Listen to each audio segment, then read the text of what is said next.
कहानी की शुरुआत एक बेहद ही खतरनाक जंगल से होती है, जहां हमारा मेन कैरेक्टर लियो अपने खोए हुए बेटे की तलाश में पूरे जंगल में भटक रहा था। तभी अचानक उसे पास से किसी की चीख सुनाई दी। जैसे ही वो बंदूक उठाकर आवाज की तरफ बढ़ा, तभी उसे सामने कुछ भालू के बच्चे दिखाई दिए। इससे पहले कि वो खतरे को भांप पाता, तभी अचानक पीछे से एक विशाल भालू पूरी रफ्तार से उस पर टूट पड़ा।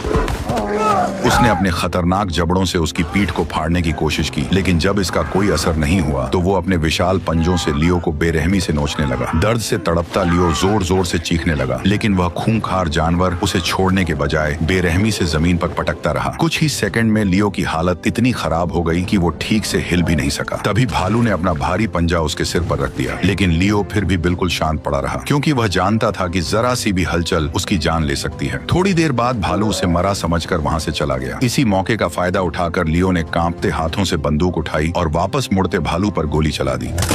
लेकिन गोली लगते ही भालू और ज्यादा भड़क गया। उसने पलटकर अपने पंजों से लियो के गले को चीर दिया और एक ही झटके में उसने अपने खतरनाक जबड़ों से उसके कंधे को फाड़ डाला। हालांकि गोली लगने की वजह से भालू भी अब कमजोर पड़ने लगा था, इसलिए मौका देखते ही लियो ने तुरंत अपना चाकू निकाला और जैसे ही भालू उसकी तरफ बढ़ा, तभी उसने पूरी ताकत से उस पर हमला कर दिया। लगातार हुए हमलों से अचानक भालू कमजोर पड़ गया और अगले ही पल दोनों तेजी से ढलान से लुढ़कते हुए नीचे जा गिरे और करीब 400 किलो वजनी वो भालू आखिरकार सीधे लियो के ऊपर आकर मारा गया। कई घंटे दर्द में पड़े रहने के बाद लियो किसी तरह रेंगते हुए अपने कैंप तक पहुंचा और काम आने वाला सारा सामान इकट्ठा कर लिया। इसके बाद वह भालू की खाल पहनकर एक सड़ चुकी भैंस की लाश के पास पहुंचा। फिर उसने उसकी हड्डी तोड़ी और अंदर का बचा हुआ मांस खाने लगा। भले ही मांस बुरी तरह सड़ चुका था, लेकिन जिंदा रहने के लिए उसके पास और कोई रास्ता नहीं बचा था। इसी तरह रेंगते हुए लियो नदी किनारे पहुंचा और अपनी बोतल भरकर पानी पीने लगा, लेकिन गहरे जख्म की वजह से पानी गले से बाहर बहने लगा। वह जानता था कि बिना खाने के कुछ दिन जिंदा रहा जा सकता है, लेकिन बिना पानी के ज्यादा देर टिक पाना नामुमकिन है। इसीलिए उसने तुरंत सूखी घास इकट्ठा की। फिर उसने बारूद निकालकर उसका थोड़ा हिस्सा अपने जख्म पर लगाया, जबकि बाकी बारूद घास पर डाल दी। इसके बाद उसने पत्थरों को रगड़कर किसी तरह आग जलाई और कांपते हाथों से जलती हुई लौ को धीरे धीरे अपने गले के जख्म के करीब ले आया।